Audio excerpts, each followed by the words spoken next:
يا مساء الخير، كل سنة وأنتم طيبين. النهاردة بدأت الدراسة في أمريكا، في بعض ولايات أمريكا ومنهم ولاية نيويورك وبعض الولايات المجاورة ليهم. في ناس بدأت يوم 28 وفي ناس لسه بادئة النهاردة. يعني الجو العام من أسبوع لأسبوعين وبيبدأ ينطلق العام الدراسي. طيب اليومين دول طبعا بيحصل حالة كونفيوجن بالنسبة للأهالي، وخاصة للناس الجديدة لسه على أمريكا، والناس اللي ما تعرفش لسه النظام التعليم وعندها حالة قلق وتوتر. يا ترى هنعمل ايه مع الولاد دولت وهنتعامل ازاي وايه المطلوب مننا؟ بداية هتكلم عن طبعا الاليمنتري سكول اللي هي المدارس الابتدائية. طبعا أول ما بيدخلوا في الفترة دي بيتعمل في المدارس تيست. طيب تيست على ايه؟ هم لسه خدوا حاجه؟ لا، بيبداوا اول حاجه بيعملوا لهم تيست، والتيست دوت الاختبار ده بيكون عن طريق بيعملوا لهم امتحان على الريدنج وعلى الرايتنج كمان بشكل عام كده، وبيجربوهم في الاسبوع ده. لو الاولاد موجودين في مرحله زي مثلا سكند جريد او فيرست جريد وسكند جريد ثيرد جريد، فكل امتحان بيتعمل له على المستوى اللي هم فيه. بالنسبه لمستوى الريدنج مثلا ممكن يبقى ابنك او بنتك السنه اللي فاتت كانت في ليفل مثلا نقول دي، او كانت في ليفل اي او ليفل اف او ليفل جي، وفجأة تفاجئي بعد الاسبوع دوت جالك ريبورت من المدرسة وان المستوى بتاع ابنك بتاع الليفل بدل ما كان مثلا هو في ليفل اف، لا ده هو موجود في ليفل اي او الليفل بتاعه دي. ازاي ينزل؟ ده المفروض ان هو بيتقدم. اللي حصل كالاتي: المدرسه لما امتحنته، طبعا هم جايين من اجازه فمش مستعدين، فلسه ما فيش طبعا يعني زي ما نقول كده بنصنفر لسه الدماغ مره تانية عشان العوده للمدرسه. فالولاد نفسهم بيبقوا ناسيين شويه او لسه مش مركزين، فبيحصل ان بدل ما يجاوب على السؤال والاثنين والثلاثه جاوب على سؤال واحد بس من الاسئله المطلوبه. ففي الحالة دي بتضطر انها تنزله الى ليفل اقل. طب ليه بتنزله الليفل اقل؟ عشان يبدأ يتدرج تاني ويطلع للمستوى الاعلى. طيب لو عندي طبعا زي ما قلت العملية طبعا متقسمة ريدنج، رايتنج، في طبعا listening، كل الحاجات دي بتيجي ريبورت بيها في الفترة الاولانية. طبعا لو درجة الاولاد عندكم واحد، الدرجة واحد معناها ان هو فيل، يعني درجة الرسوب معناها ان هو ضعيف جدا في الجزئية دي. لو درجة الامتحان ديت اتنين يعني يا دوبك كده، يعني المتوسط، الليفل بتاعه المتوسط. لو جايب 3 يبقى الليفل بتاعه كويس اللي هو جيد جدا، لو جايب 4 طبعا هيبقى ممتاز. طيب ايه المطلوب في الحالة بتاعة ان الولاد مثلا نفترض ان هم درجاتهم 1؟ هل ده في خطورة؟ الخطورة هتبدأ فيما بعد مش دلوقتي. المطلوب ان دوت بيعتبر ناقوس خطر، بيقول للام او للاب ركزوا شويه في الجانب ده. معنى ان الولاد جايبين درجه 1 يعني محتاجين حد يقعد معاهم. طب انا اتصرف ازاي في الموضوع ده؟ لو الولاد جايبين درجه زي ما قلت كده، جايبين واحد او 2، يبقى هم محتاجين المساعده. هنحاول الشغل يعني اللي ممكن الام تعمله انها هتنزل مثلا اول حاجه في اب اسمه كيدز A to Z، وده علشان خاطر الريدنج، وده انا بنصح بيه كل الامهات ماشي اللي في مرحله البرايمري سكول، واخدين بالكم، او الاليمنتري سكول، كلهم يبداوا ينزلوا الاب ده وهسيبه لكم. هو من كيدز A to Z. في مدرسين شغالين بيه وبيدوا للولاد وبيديهم الباسورد، وفي ناس مش شغاله بيه وتقول لك لا ادفعوا انتوا، لان هو اساسا المفروض ان هو مدفوع حاليا، مدفوع كامل، فبتدفعي مثلا شهرين. طب انا هدفع شهريا؟ لا، ممكن حل تاني ان انت تاخدي الجزء بتاعه المجاني، او تسالوا عليه مدرسه اذا كانت ممكن متوفره الكلام دوت عشان خاطر تعمل لكم مساعده فيه، تديكم الاب وانتوا تقدروا تشتغلوا عليه. طب هعمل ايه؟ الاب ده فيه ميزه ان انتوا لما بتدخلوا عليه بيبدا اول حاجه بيبدا في الريدنج، بيجيب القصه، والقصه طبعا بتبقى مقروءه هو، وممكن تتكوا عليه بيديكوا على طول هو يبدا يقرا. فممكن الاب نفسه يقرا والولد او البنت يقروا وراه، وده هيكون عشان خاطر تحسين النطق. وبعد ما بيخلص مفروض ان هو بيسال طبعا على حسب الليفل، بيسال 3 اسئله مثلا لو هو لسه الليفل يعني في ليفل سي، ليفل منخفض، فبيسال 3 اسئله ومفروض يتجاوب عليها. لو ما تجاوبش عليهم بيرجع يقول لك مثلا بيعرفك الصح، ويرجع يقول لك مره ثانيه يو شود ريد ات اجين، لازم ترجع للقصه مره ثانيه وتقراها علشان خاطر انت مش فاهم الاحداث بتاعتها. وهكذا. نيجي بعد كده مثلا لليفل اف، ده المفروض ان فيها 5 اسئله مفروض موجودين. وطبعا الكلام ده يا جماعه ليه بروسيجر، ولو عايزين ان انا اشرح لكم ازاي اساسا تذاكروا الكلام دوت انا ممكن اشرحه لكم في فيديو جاي، بس اكتبوا لي في الكومنت ان انتوا محتاجين ان احنا نوضح لكم ازاي تذاكروا الجانب دوت مع اولادكم.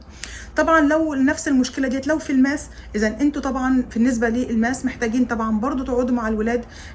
دلوقتي الانترنت مليان فيديوهات كتيره جدا ازاي الجزئيه دي اشرحها ازاي او اقولها ازاي. خلي بالكم في حاجه مهمه جدا بالنسبه لشرح الماس، وبالذات من صف ثالث من ثيرد جريد فما فوق. ثيرد جريد هو بدايه الشغل بتاع الجمع والضرب ماشي، يعني المالتبلاي وتايمز والكلام ده كله. في طريقه احنا طبعا تلقائيه لما تيجي تحليها مع ابنك اللي احنا واخدينها في مصر، والطريقه السهله اللي هي تضربي الارقام والكلام ده كله. لكن في نقطه ثانيه ان هم ليهم بروسيجرز معينه بيمشوا بيها، يعني هم بيدوهم الضرب والقسمه بشكل مختلف. بيدوهم احيانا بيدوهم طريقه القسمه، مش احيانا، هي اكيد اساسا نظام القسمه اللي هو بيشتغل على نظام التايمز او التايمز او المالتيبليكيشن، ومع ان احنا كمان بنعمل عمليه السبتراكت اللي هي نظام الطرح. فانتوا لو اتخذتم الطريقه هو كده كده هيجيب النتيجه صح، بس هم مش عايزين النتيجه صح، هم عايزين ان هم ازاي يطلع يمشي على البروسيجر ديت، ازاي يمشي على الطريقه بتاعتهم عشان خاطر ياخد درجه، لان لو جاب النتيجه بس مش هياخد الدرجه بتاعتهم كامله. كمان سنه ثالثه المفروض ان هم حتى في الامتحانات بيبداوا يكتبوا، حتى لو انتوا بتشتغلوا اونلاين لكن عندكم الستيت تيست هيبقى فيه نظام الكتابه وبيوضح الطريقه اللي اشتغل بيها ايه، فده في حد ذاته محتاج شويه شغل. فالامهات يا اما هتستعين بصديق او انها تستعين بحد يساعدها، او هتروح المدرسه تطلب من المدرسين ان هم يساعدوها في الجانب ده. وده يا جماعه مش عيب، واحضروا الاجتماعات واستفيدوا من الجانب ده. انا عن نفسي كان ليا تجربه موضوع، عشان كده باكد دايما وبقول للناس وهم بيشتغلوا مع اولادهم ان هم يخلي بالهم من الطريقه اللي المدرسه بتشتغل بيها او الجانب اللي هم شارحين بيه. وهسيب لكم الفيديو دوت اللي هي مواقف حصلت ليا او حدثت ليا بالفعل في امريكا. هسيب لكم الفيديو لو حابين تشوفوه وتشوفوا المواقف وتشوفوا رد الفعل واللي حصل والموقف اللي حصل مع المدرسه والموقف مشي ازاي. بعد كده زي ما قلت يبقى احنا كده ادي الريدنج وادي الماس، وهم دول اهم حاجه لازم تكون متابعين لاولادكم فيها. في كمان عندكم موقع خان اكاديمي، اللي هو ده برضو موقع من المواقع اللي بتشتغل كويس جدا مع الاولاد، وممكن تدخلوا عليها كل المواد الدراسيه موجوده على خان اكاديمي. فممكن تدخلوا بتعملوا ايميل او اكونت، بتعملوا اكونت، ومن الاكونت دوت بتكتبوا طبعا بتعملوا ابلاي ليه، وبعد كده اوتوماتيك على طول بتعملوا ساين ان وتدخلوا بتكتبوا مثلا ايه الماده اللي انتوا عايزينها، وتقريبا بيكون فيها 10 اسئله كل يوم بيبقوا مجانيين يعني، وممكن نحط ايميل واثنين ونشتغل مره واثنين. هو الموقع نفسه بيقول لكم حتى لو انتوا مش فاهمين، هو لما مثلا الولد او البنت بيحلوا المساله بيقول لك اذا كانت صح ولا غلط، لو صح هيكمل معاكم اللي بعديه، يفتح اللي بعده واللي بعده واللي بعده.